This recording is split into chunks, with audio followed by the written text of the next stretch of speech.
both for your interesting and engaging piece in the show here, and also for your talk. I want to thank Luis for inviting me to be part of this discussion, for Eduardo for his role here as the moderator, and for the Shed for giving us this opportunity to talk about these things. This massacre that took place in Colombia, the coup d'etat that took place in Guatemala in 1954, these kinds of events happened all over Latin America in the 19th and 20th century. Sometimes the product was not bananas, but if it was in Chile, it was copper. If it was in Bolivia, it was tin. And in other countries, it was some other product. And it was the intervention of, it was major U.S. corporations who wanted their interests protected and worked with the United States government to bring about the solution they wanted, which was a compliant government. So I'd like to take Luis's engaging talk here and his piece of work, and let's think of it as a picture. And I want to push the frame out on his picture, and I want to look at a bigger picture. I want to go, and I do that by going back historically to the beginning of, to the middle of the 19th century, and going forward into the 20th and 21st century. Because the story that he tells in these pieces, and the story he tells here just now, is going on today, and it continues. So let me begin by thinking, what gave the United States and these corporations the power to intervene in these countries in this way? How did the United States have that power? Well, let's go back to the 19th century. The United States has this notion of manifest destiny. It's going to go from sea to shining sea, and to do that, it goes west. The United States goes west, fights Mexico in 1846 and 47, takes half of Mexico, if you're not aware of that, in that war. The United States took half of Mexico, all of what we call the Southwest, from California down to pieces of Texas, which had come in a little earlier. The United States had grabbed Texas earlier. So that happened in the middle of the 19th century. In Mexico, you'd have all these kinds of events of shooting of workers over mineral rights, usually, sometimes over petroleum, and U.S. companies very involved in all of that. That's in the middle of the 19th century. In 1898, the Cuban people are fighting for their independence from Spain. A very heroic movement of Cubans, black and white, a very popular movement. And but a lot of American investors are in Cuba, for both coal, for example, which you don't really think of it being there, and for sugarcane, of course. And so American investors have an interest in Cuba. So there's an explosion on a ship called the Maine. We never know, we still don't know today how it happened, but it becomes the excuse for the United States to get involved in the war to save Cuba. And the United States gets involved in this, sometimes people call it a splendid little war, 100 days, and the United States wins the war, sinking the Spanish fleet in the Manila harbor, and the United States takes over Cuba as a kind of protectorate, using something called the Platt Amendment, makes Puerto Rico and the Philippines colonies. That's followed 5 years later when Theodore Roosevelt finds a group of Colombians who he works with to separate Panama from Colombia. So Panama suddenly becomes an independent country. It's where the French had been working on a Panama Canal, and Theodore Roosevelt, he says something like, well, Congress, fooled around. I took Panama. He takes Panama, and the United States builds the canal there. Now, if you think of that situation then, the United States controls the entrance to the Caribbean, Puerto Rico and Cuba. It controls the Panama Canal, the link between the Atlantic, the Caribbean, and the Pacific Ocean, through which all the warships can be moved in times of war.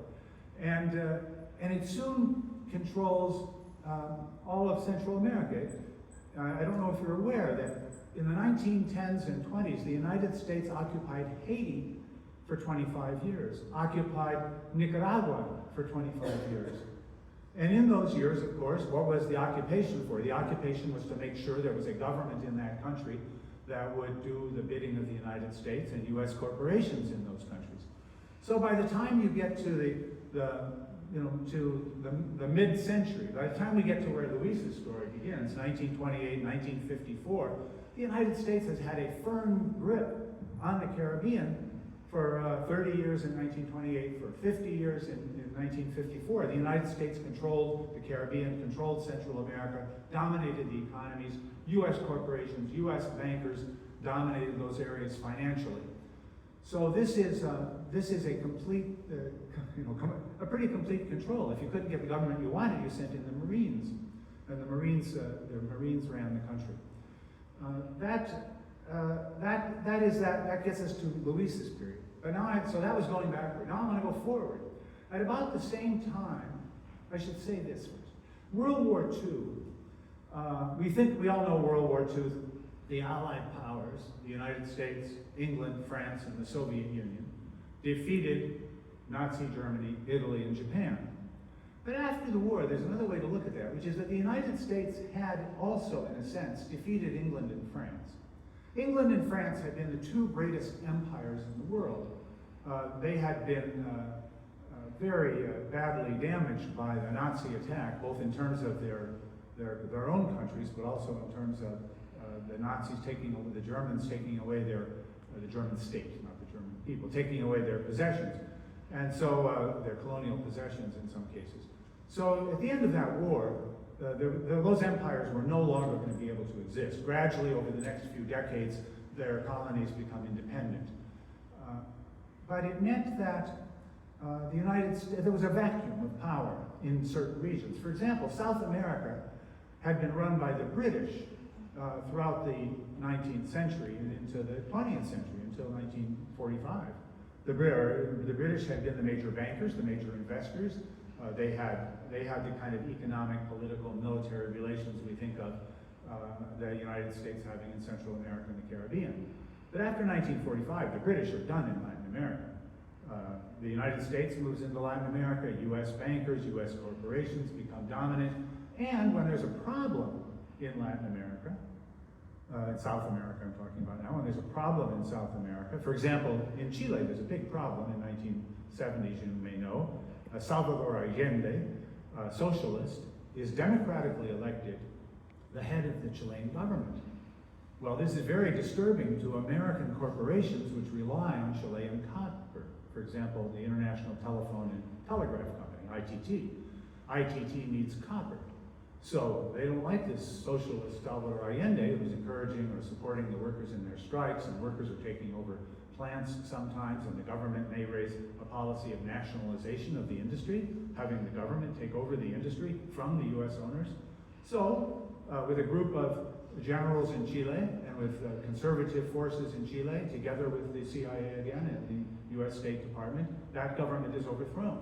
You probably all know, you've probably heard discussions about this, that the Chilean government was overthrown September 11th, 1973. Their September 11th, right? And their September 11th also cost 2,000 lives, who were people murdered by the new dictator in Chile. So, the U.S. also turned toward the Middle East, because the Middle East had been controlled by Britain and France. They had controlled countries like Lebanon and Syria and so on. Those were controlled by the European powers, but now they're too weak. So the United States turns its attention to the Middle East, and the United States moves in to control commodities there. The commodity there is not bananas. Bananas our appetites are satisfied by bananas, but the corporate appetites are satisfied by petroleum, and the military appetites are satisfied by petroleum. They need petroleum. And so they move into the Middle East, and in 1953, a year before the Guatemalan coup, the CIA, working with British intelligence, overthrows Mohamed Mossadegh. How come? Because like Allende in Chile, like the Arevalo Arbenz government in Guatemala, they were nationalist governments which wanted more control over resources and a better life for the working people of their countries. So Mossadegh is overthrown in 1953. And if we follow the dots, we don't have enough time to do that here. I can't follow the dots all the way up. But it doesn't take, you don't have to have too much concentration to understand. The United States, it becomes very concerned about controlling the entire Middle East for oil. And that could take us on to the first Gulf War and to the second Gulf War, the Iraq War, and it could take us on to Afghanistan, which comes to be conceived as part of the greater Middle East. And these U.S. interventions in these various countries usually end up in sort of similar things happen. You get a new government, which is either very conservative, maybe a dictatorship, military or civilian, to protect US interests. You get a repression of labor unions and left-wing parties.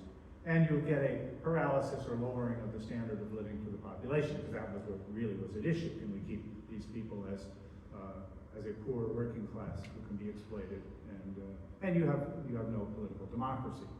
So that happens in many of these countries.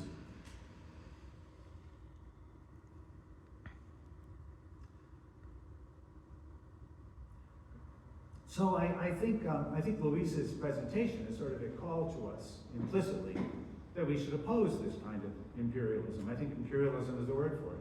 It's not the old imperialism that existed in France and England and the Spanish and the Portuguese, where they took over countries and managed them as colonies. Woodrow Wilson felt that wasn't a good idea. He's sort of the genius of American foreign policy, an evil genius in my mind. He wanted to change American foreign policy so that we weren't fighting to control territories and create colonies, but rather it was an attempt to control the country indirectly. You didn't want to come in there and take the colony. You wanted to make sure you had the government that allow your corporations to run. So we call this sometimes neo-colonialism, or you could call it neo-imperialism. So I think that's where we are today. But I think it's also important to recognize, I mean, I feel a special obligation as an American to oppose US imperialism. I was a conscientious objector in the Vietnam War. I have participated in every possible anti-war demonstration. There's been lots of wars to protest about, from the invasion of Grenada to Iraq and Afghanistan. And so I think it's an implicit call for those of us who care about peace and who oppose the imperialism and that kind of corporate exploitation to stand up against it. And as Americans, my first responsibility is to deal with my own government. But of course, I also think that there are other imperial powers in the world. We've witnessed since February of 22, Russia invade Ukraine. And here you have Russia, which is an enormous imperial power, to invade Ukraine. You may not remember, I hope you do, that Vladimir Putin, who invaded Ukraine, had also fought a war in Chechnya against the Chechen people, in Georgia, in Syria, and then Ukraine. So this is an imperial power. He wants to absorb Ukraine. He said things, there are no Ukrainians. There is no Ukrainian state. This is Russia's. And so this is sort of at least what do we call it, an ethnocidal, if not a genocidal view, to get rid of that ethnic group. They don't really exist. So I think we have a responsibility to fight all of these imperial powers. China has become a multi-billion-dollar investor everywhere in the world, and it's begun in recent years, particularly in the South China Sea. China has become an imperial power there. It creates islands. It creates islands in the South China Sea that it then militarizes.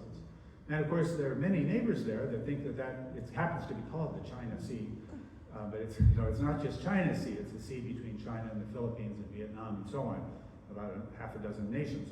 So there are other imperial powers. I think we have to speak out. And one way to speak out, I think the most important way, is through, in addition to the protests and demonstrations and so on, is to speak out through building international solidarity, to establish relationships. For example, some of you who are art students, it'd be good to have relationships to art students in other countries in the world. Find out what they're thinking about and talking about. In most countries of the world, the art students have strong student unions. They're politically active. They participate in a myriad of movements, as I know some of you do.